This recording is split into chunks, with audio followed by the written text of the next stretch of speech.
नमस्कार, सुप्रभात। मैं हूं आपके साथ प्रीति और आप देख रहे हैं राज्यसभा टीवी। आइए देखते हैं सुबह 7 बजे की हेडलाइंस। जुवेनाइल बिल पर सभी राजनीतिक दलों ने जताई सहमति। आज राज्यसभा में होगी चर्चा। बहस के दौरान संसद में मौजूद रहेंगे निर्भया के माता पिता। राज्यसभा में SC/ST संशोधन विधेयक पारित। जादू टोना और मंदिर में प्रवेश से रोकना होगा अपराध। विशेष अदालतों के गठन का प्रावधान। DDCA और CBI छापेमारी पर चर्चा के लिए दिल्ली विधानसभा का विशेष सत्र। वित्त मंत्री जेटली ने अनियमितता के आरोपों को किया खारिज। अमित शाह की जेटली को क्लीन चिट। नेपाल में मधेसियों की मांग के मुताबिक संविधान में होगा बदलाव। मधेसियों को प्रतिनिधित्व पर नेपाल सरकार सहमत। भारत ने किया स्वागत। ब्लैटर और प्लाटनी पर फीफा ने लगाए 8 साल की पाबंदी। पद के दुरुपयोग का आरोप। प्रतिबंध के खिलाफ अपील करेंगे ब्लैटर।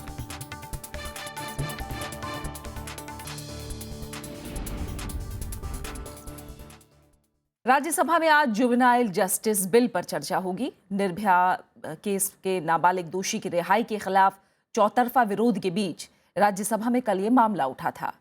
सोमवार को विपक्षी दलों ने बिल के एजेंडे में नहीं होने पर कड़ा एतराज जताया। बाद में इसे दूसरी अनुपूरक कार्यवली में शामिल किया गया था।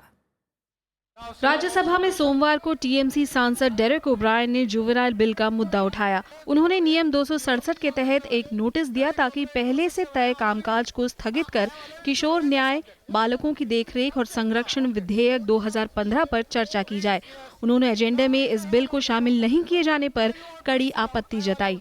The juvenile justice bill, people are waiting outside, the country is watching us. This house, it is incumbent upon this house to listen to what is going on outside.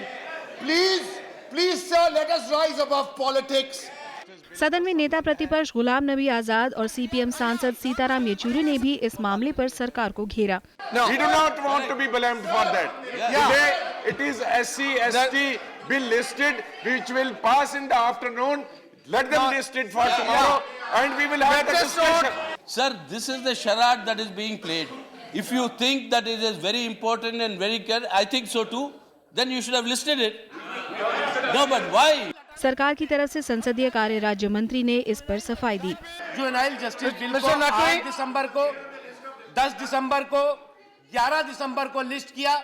हम कल भी लिस्ट किया हुआ है हमने, और हमारा कहना है कि आज ही इस पे चर्चा होनी चाहिए। अगर आम सहमति है तो आप जुवेनाइल जस्टिस पर चर्चा करिए, क्योंकि ये संवेदनशील मुद्दा है। राज्यसभा में इस बिल पर अब मंगलवार को चर्चा होगी।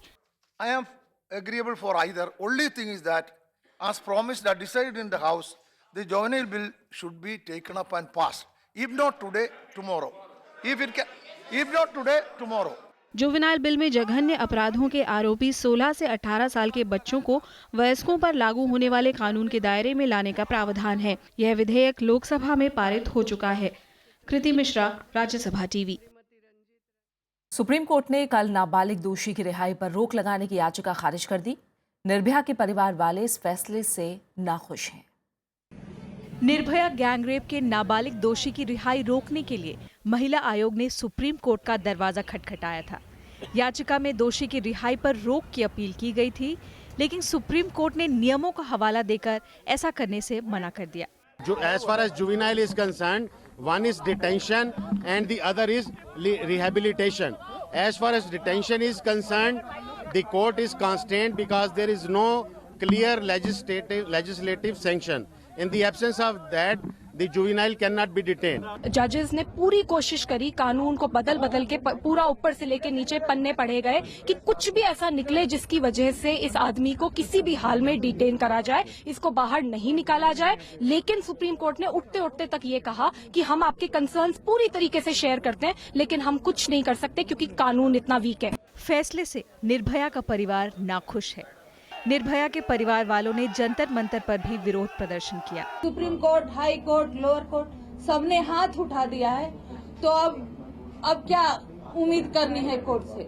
लेकिन मैं इतना जरूर कहूंगी कि इस तरह से फैसले तीनों कोर्ट ने देके समाज में उस अपराध के खिलाफ बढ़ावा दिया है और उन बच्चों के हाथ में सर्टिफिकेट पकड़ा दिया।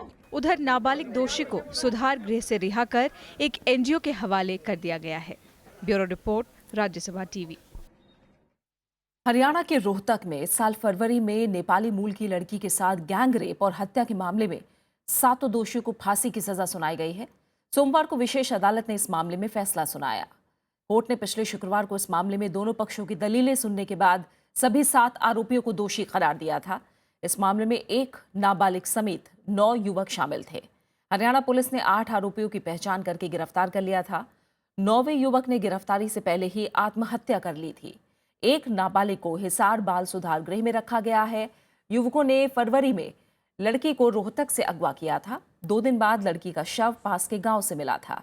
दिल्ली के निर्भया कांड की तरह हुई इस घटना ने हरियाणा को झकझोर दिया था। नेपाली जो है उसका जुनैल कोर्ट में चल रहा है और एक सोमवीर दोषी था, उसकी डेथ हो चुकी है। बाकी 7 दोषी जो इस कोर्ट के अंदर ट्रायल को फेस कर रहे थे, उन सबको फांसी की सजा सुनाई गई है। सीबीआई छापों से नाराज दिल्ली सरकार और आम आदमी पार्टी अब डीडीसीए विवाद पर केंद्र सरकार को घेरने की कोशिश में है। मुख्यमंत्री अरविंद केजरीवाल से लेकर पूरी पार्टी इन दिनों वित्त मंत्री अरुण जेटली पर डीडीसीए में अनियमितता के आरोप लगा रही है। इसी पर चर्चा के लिए राज्य सरकार ने आज दिल्ली विधानसभा का 1 दिन का विशेष सत्र भी बुलाया है। मुख्यमंत्री अरविंद केजरीवाल ने कल ट्वीट करके इसकी जानकारी दी। केजरीवाल के मुताबिक 1 दिन के इस विशेष सत्र के दौरान डीडीसीए और सीबीआई छापों पर चर्चा होगी। उधर बीजेपी ने दिल्ली विधानसभा के विशेष सत्र बुलाए जाने को सस्ती राजनीति बताया है। सदन में नेता विपक्ष विजेंद्र गुप्ता ने कहा कि आम आदमी पार्टी सदन की पवित्रता को दांव पर लगाकर उसे राजनीति का अखाड़ा बना रही है। इस बीच बीजेपी के राष्ट्रीय अध्यक्ष अमित शाह ने भी डीडीसीए मामले में वित्त मंत्री अरुण जेटली को बेदाग बताया है। सार्वजनिक जीवन में जिस उच्च सिद्धांतों के साथ अरुण जेटली हैं, इसके साथ खड़ी है।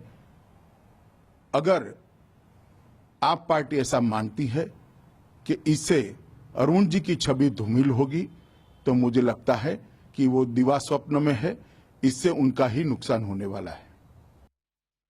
वित्त मंत्री अरुण जेटली ने डीडीसीए विवाद में अपने ऊपर लगे भ्रष्टाचार के आरोपों को बेबुनियाद बताया है।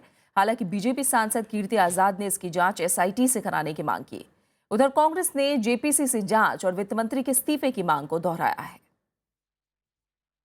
लोकसभा में सोमवार को वित्त मंत्री अरुण जेटली ने डीडीसीए विवाद पर अपना पक्ष रखा। उन्होंने कहा कि जांच एजेंसी ने उनके खिलाफ कोई टिप्पणी नहीं की है। जेटली ने फिरोज शाह कोटला स्टेडियम में निर्माण में भ्रष्टाचार के आरोपों को पूरी तरह से खारिज किया।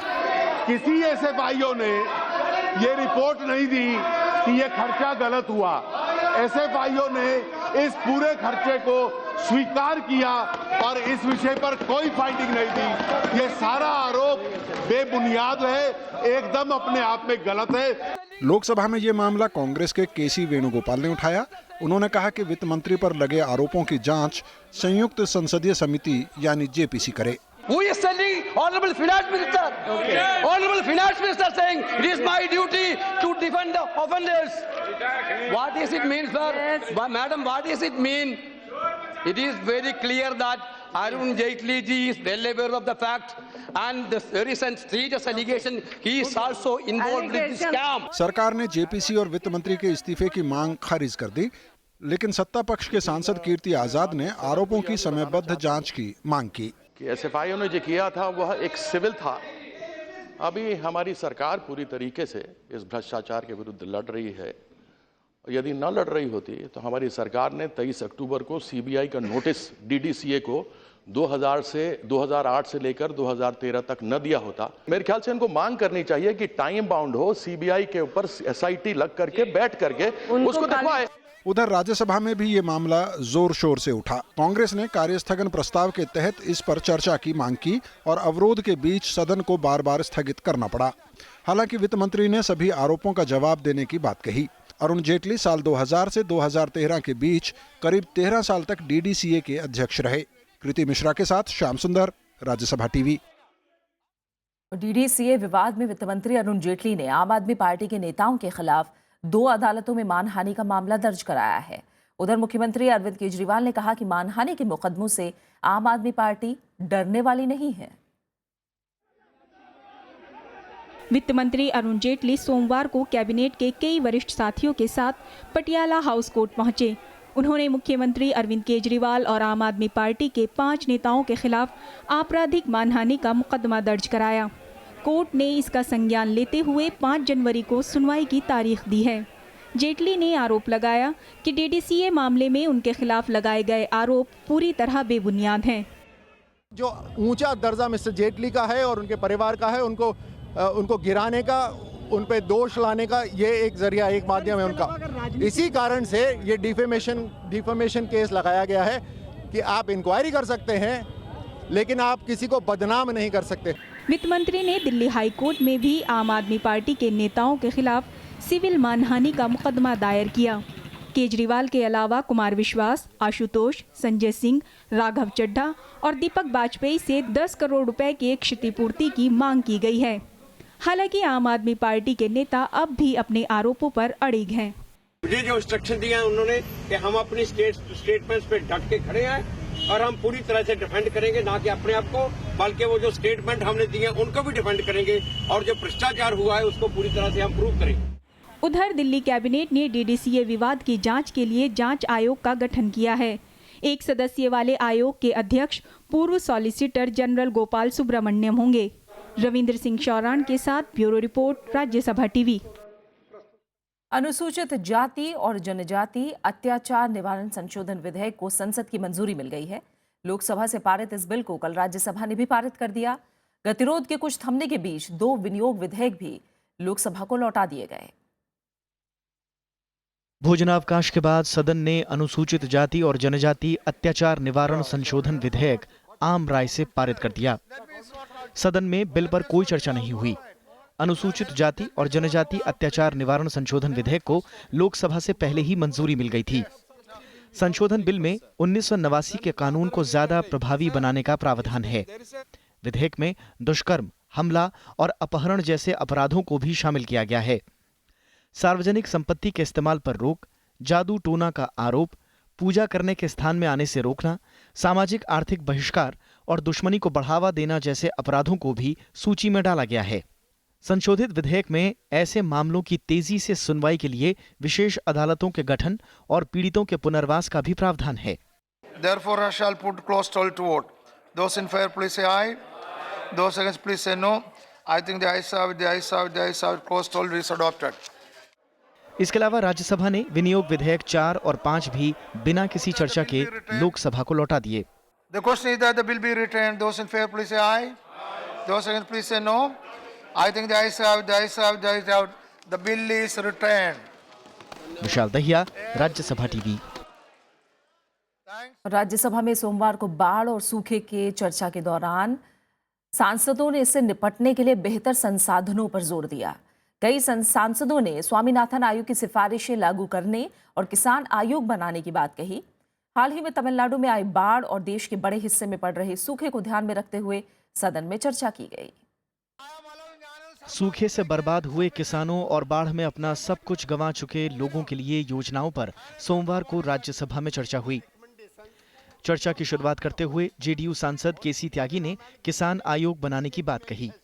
कांग्रेस के दिग्विजय सिंह ने कहा कि मौसम विभाग की जानकारियां राज्यों में जल्द पहुंचने की व्यवस्था दुरुस्त होनी चाहिए। स्वामीनाथन कमीशन की रिकमेंडेशंस जो आपने होली बुक माने रामायण गीता नहीं, बीजेपी मैनिफेस्टो जो उसमें लिखा है, एक तो उसको इंप्लीमेंट कीजिए। एक किसान आयोग बनाइए, किसी किसान नेता को इसका चेयरमैन बनाइए। केंद्र स्तर पर और राज्य स्तर पर परमानेंट कंट्रोल रूम्स होना चाहिए, विशेषकर वर्षा के दिनों में, ताकि मेट डिपार्टमेंट के साथ उनकी क्लोज मॉनिटरिंग हो और उसके अंतर्गत वे उन क्षेत्रों में जहां भारी वर्षा की संभावना है वहां पर वे पूर्व में कुछ कदम उठा सकें। एनसीपी सांसद और पूर्व कृषि मंत्री शरद पवार ने मनरेगा को किसानों से जोड़ने की योजना का सुझाव दिया। मुझे लगता है कि अभी समय ऐसे आया है कि किसान के खेती में काम करने के लिए मनरेगा का मजबूर हम दे सकते हैं। क्या इस पर ध्यान देने की आवश्यकता, चाहे वहाँ उसके क्षेत्र में कुआं का खोदकाम करना हो, पानी का नहर वहाँ बनाना हो, फसल में इंटर कल्टीवेशन करना हो, ये काम करने के लिए मनरेगा का मजदूर वहाँ हम दे सकते हैं। We need a comprehensive outlook to protect our agriculture and to change our agriculture. But corporatization of agriculture will not be helpful. Cooperative agriculture and how to protect small and marginal farmers must be one of the priorities of our government. बाढ़ और सूखे पर हो रही इस चर्चा में करीब सभी दलों के सांसदों ने अपने सुझाव दिए। सरकार की ओर से मंगलवार को सदन में जवाब आने की उम्मीद है। नवविक्रम सिंह, राज्यसभा टीवी। और अब बने रहिए हमारे साथ, हम लौट रहे हैं एक छोटे से ब्रेक के बाद।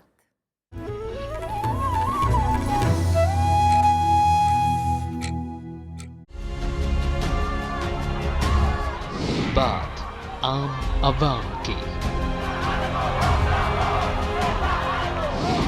जीवन संग्राम की, दुनिया जहान की,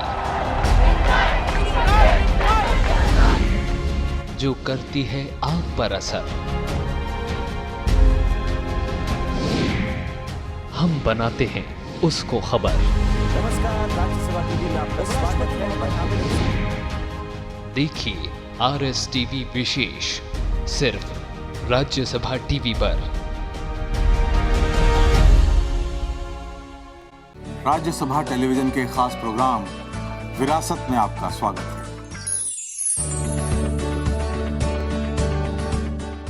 नया कलेवर, नया अंदाज, नए रूप में विरासत का आगाज। देखिए हर बार नया किरदार, उनकी नजर उनका शहर के बाद विरासत का इंद्रधनुषी संसार, सिर्फ राज्यसभा टीवी पर।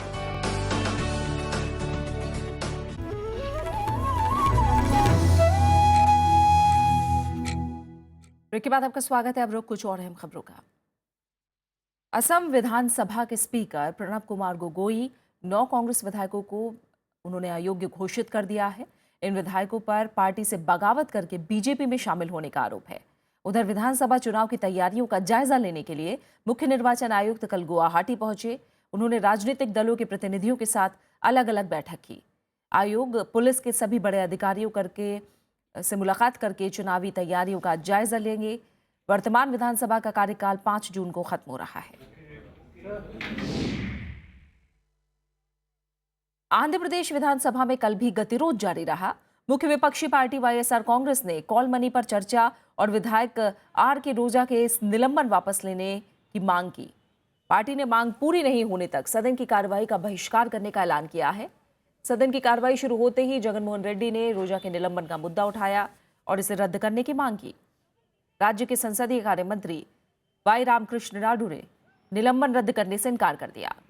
उन्होंने ये भी कहा कि कॉल मनी मुद्दे पर चर्चा पहले ही हो चुकी है।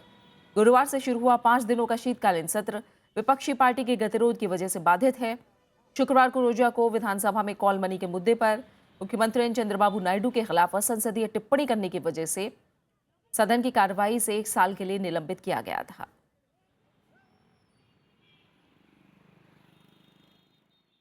दिल्ली हाईकोर्ट ने बढ़ते प्रदूषण को लेकर राज्य और केंद्र सरकार को फटकार लगाई है। कोर्ट ने कहा है कि ना तो राज्य और ना ही केंद्र सरकार इस पर ध्यान दे रही है।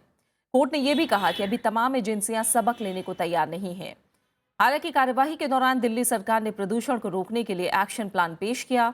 इसमें बताया गया है कि वर्तमान और भविष्य में क्या क्या कदम उठाए जा रहे हैं। इससे पहले 3 दिसंबर को दिल्ली हाईकोर्ट ने प्रदूषण को लेकर तल्ख टिप्पणियां की थी और कहा था कि केंद्र और राज्य सरकार से एक्शन प्लान की भी कोर्ट ने मांग की थी। प्रधानमंत्री नरेंद्र मोदी ने सार्वजनिक परिवहन को बढ़ावा देने की दिशा में कल एक बड़ी पहल की। उन्होंने सांसदों के लिए संसद परिसर में इलेक्ट्रिक बस की शुरुआत की। इस बस में लिथियम बैटरी का इस्तेमाल किया गया है। राजधानी में बढ़ते प्रदूषण को रोकने और सार्वजनिक परिवहन को बढ़ावा देने के लिए प्रधानमंत्री ने सोमवार को इलेक्ट्रिक बसों को हरी झंडी दिखाई। इन बसों को प्रधानमंत्री नरेंद्र मोदी ने मेक इन इंडिया का बेहतरीन उदाहरण बताया। मेक इन इंडिया का हमारा जो इनिशिएटिव है उसमें आज एक नया नजराना ये दुनिया को भी काम आने वाला है, क्योंकि बैटरी के एक नए प्रकार से रचना कैसे हो, बैटरी की लाइफ कैसी ज़्यादा हो और बैटरी कॉस्ट इफेक्टिव कैसे हो, इस पर रिसर्च हुआ है। स्वच्छ भारत और प्रदूषण मुक्त भारत, ये आपके ही प्रेरणा से आगे जा रहे हैं और मेरा बहुत विश्वास है कि आपके नेतृत्व में हम जिस प्रकार से स्वच्छ भारत करने में कामयाब हुए हैं, उसी प्रकार से हम प्रदूषण मुक्त भारत ये भी सपना निश्चित रूप से पूरा करेंगे। सांसदों ने भी सरकार की इस पहल का स्वागत किया है। सांसद हो या कोई भी जनप्रतिनिधि हो या कोई आम आदमी भी हो, उसे कैसे क्लीन हिंदुस्तान रहे, और जब हम लोग सब लोग मिलकर सहयोग करेंगे तभी पर्यावरण ठीक होगा। फिलहाल ये बसें सांसदों को मुहैया कराई गई हैं, लेकिन जल्द ही इन्हें आम लोगों के लिए भी चलाया जाएगा। नवविक्रम सिंह, राज्यसभा टीवी। पाकिस्तान पुलिस ने सोमवार को गिरफ्तार किए गए 66 भारतीय मछुआरों को कराची के कोर्ट में पेश किया। पाकिस्तान के समुद्री सुरक्षा एजेंसी ने रविवार को गुजरात तट के करीब अंतर्राष्ट्रीय जल क्षेत्र से 66 मछुआरों को गिरफ्तार कर लिया था और 11 नौकाओं को जब्त कर लिया था। बाद में कानूनी कार्रवाई के लिए उन्हें पाकिस्तान की पुलिस को सौंप दिया गया। नेशनल फिश वर्कर्स फोरम ने इसकी जानकारी भारतीय तटरक्षक बल और पुलिस को दे दी है। भारत ने नेपाल सरकार के मधेशी और अन्य समुदायों की मांगों के मद्देनजर संविधान संशोधन करने के फैसले का स्वागत किया है। इसके साथ ही भारत ने आंदोलनकारी राजनीतिक दलों से परिपक्वता और उदारता दिखाने की अपील की है। रविवार को नेपाल सरकार ने नए संविधान में संशोधन का फैसला किया था। प्रस्तावित संशोधन में समानुपातिक प्रतिनिधित्व और संसदीय क्षेत्रों के परिसीमन से जुड़े मसले हैं। वहीं मधेसियों की नागरिकता समेत 5 दूसरी मांगों पर विचार के लिए एक राजनीतिक समिति बनाने का भी फैसला लिया गया। भारत का मानना है कि इन फैसलों से नेपाल में गतिरोध का हल ढूंढने में मदद मिलेगी। These decisions include amendments to the Constitution on participation in the state organs on the basis of proportionate inclusiveness and delineation of electoral constituencies on the basis of population. The demarcation of provinces is also to be addressed through an appropriate arrangement in the Constitution on the basis of political consensus. Similarly, other demands, including citizenship, are to be resolved through negotiations and consensus. Afghanistan की राजधानी काबुल में आतंकियों के आत्मघाती हमले में 6 NATO सैनिक मारे गए हैं, जबकि 2 के जख्मी होने की भी खबर है। नाटो ने इसकी पुष्टि की है। हमले में 3 अफगान सुरक्षाकर्मी भी जख्मी हुए हैं। यह हमला काबुल के बगराम एयरबेस के करीब नाटो सुरक्षा बलों को निशाना बनाकर किया गया। हमले की जिम्मेदारी आतंकी संगठन तालिबान ने ली है।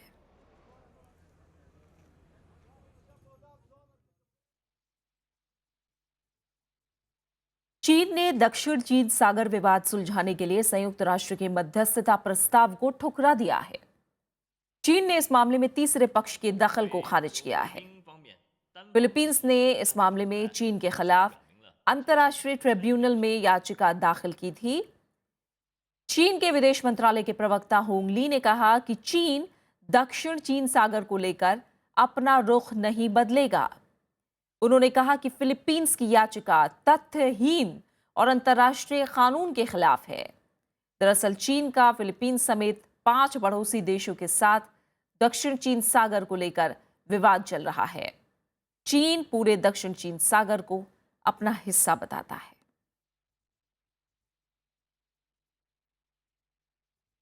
और अंतर्राष्ट्रीय बाजार में कच्चे तेल की कीमतें बीते 11 साल के सबसे निचले स्तर पर हैं। 2004 के बाद से कच्चे तेल के दाम सोमवार को सबसे नीचे गिरे। ब्रेंट कच्चे तेल की कीमत लगभग $36 प्रति बैरल हो गई है, जो जुलाई 2004 के बाद से सबसे कम है। हालांकि कुछ देर बाद इसकी स्थिति में कुछ सुधार हुआ और ये $36.56 प्रति बैरल तक पहुंचा। लेकिन वैश्विक रूप से तेल के अधिक उत्पादन की वजह से तेल की कीमतों में ये गिरावट हुई है। 1 साल पहले तक ब्रेंट के कच्चे तेल की कीमत $60 प्रति बैरल थी। वहीं जून 2014 में इसकी कीमत $115 प्रति बैरल थी। जानकारों का कहना है कि अमेरिका और रूस का कच्चा तेल बाजार में लगातार पहुंच रहा है। ऐसे में तेल की गिरती कीमतों में निकट भविष्य में कोई बदलाव नहीं आने वाला है। वहीं 2016 में ईरान से भी प्रतिबंध हट जाएगा, जिसके बाद वो भी तेल के उत्पादन शुरू कर देगा। नवंबर में ओपेक के 12 सदस्य देश इस बात पर राजी हुए थे कि 3 करोड़ बैरल प्रतिदिन के हिसाब से उत्पादन किया जाएगा। वहीं ब्रिटेन में गिरती कीमतों की वजह से 2009 के बाद से पेट्रोल 1 पाउंड प्रति लीटर के हिसाब से बिका है। तेल कंपनियों ने अब खुद को नुकसान से बचाने के लिए निवेश और खोज में कटौती भी शुरू की है। खेल जगत से अहम खबर है। अंतर्राष्ट्रीय फुटबॉल महासंघ फीफा के एक नैतिक पंचायत ने सेप ब्लैटर और माइकल प्लातनी पर 8 साल का प्रतिबंध लगा दिया है। फीफा के मुताबिक दोनों ने 20 लाख स्विस फ्रैंक्स के भुगतान के मामले में अपने पद का दुरुपयोग किया। फीफा 2011 में प्लातनी को ब्लैटर की तरफ से दिए गए 20 लाख फ्रैंक्स के भुगतान की जांच कर रहा था।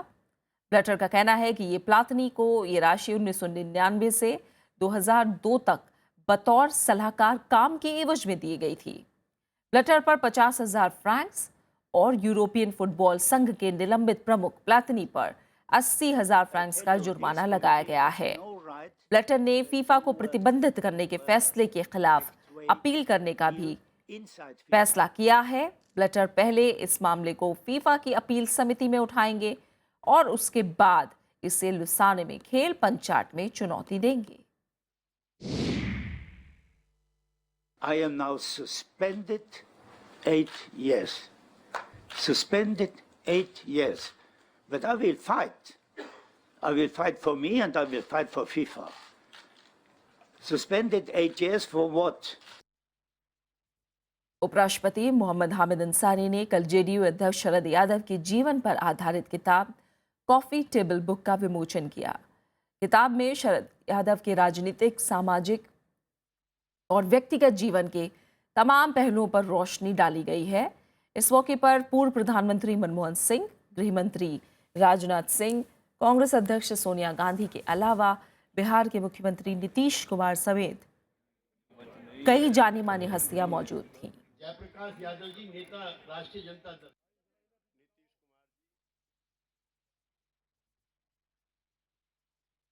और इसी के साथ फिलहाल इस बुलेटिन में इतना ही और अब आखिर में एक नजर हेडलाइंस पर। जुवेनाइल बिल पर राज्यसभा में आज होगी चर्चा। किशोरों पर वयस्कों की तरह मुकदमे का प्रावधान। बहस के दौरान सदन में मौजूद रहेंगे निर्भया के माता पिता। राज्यसभा में SC/ST संशोधन विधेयक पारित। जादू टोना और मंदिर में प्रवेश से रोकना होगा अपराध। विशेष अदालतों के गठन का प्रावधान। DDCA और CBI छापेमारी पर चर्चा के लिए दिल्ली विधानसभा का विशेष सत्र। वित्त मंत्री अरुण जेटली ने अनियमितता के आरोपों को किया खारिज। अमित शाह की जेटली को क्लीन चिट। नेपाल में मधेसियों की मांग के मुताबिक संविधान में होगा बदलाव। मधेसियों को प्रतिनिधित्व पर नेपाल सरकार सहमत। भारत ने किया स्वागत। ब्लैटर और प्लातनी पर फीफा ने लगाई 8 साल की पाबंदी। पद के दुरुपयोग का आरोप। प्रतिबंध के खिलाफ अपील करेंगे ब्लैटर।